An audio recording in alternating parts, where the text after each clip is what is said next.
په شینوارو لویه ولسوالۍ کې د هیواد په کچه د تبلیغیانو کلنۍ اجتماع جوړه شوې وه.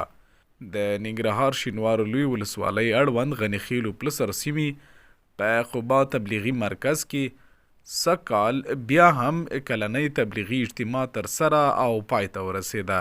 په یاده دیني تبلیغي غونډه او اجتماع کې د په کور دننه تبلیغي لارویانو، عالمانو او عامو مسلمانانو سربیره د هند، بنګلادیش او یو شمېر نورو هیوادونو زرګونه عالمانو تبلیغیانو ګډون کړی و.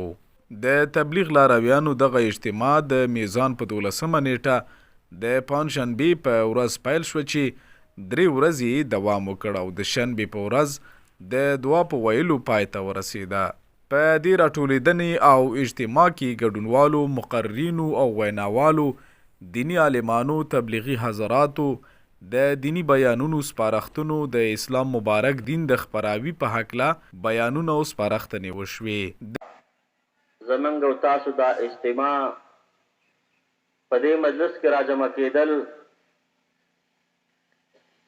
دا د چا خلاف ناسته نه ده او د چا خلاف راجمع کېدل نه دي.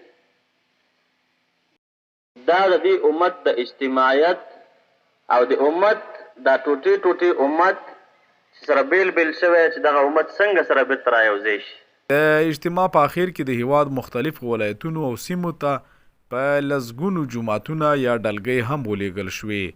غونډه او اجتماع د رب دربار څخه د اسلامي امت د یووالي، مغفرت، وطن د آبادۍ، د رحمت باران اړوند په دعاو پای ته ورسېده.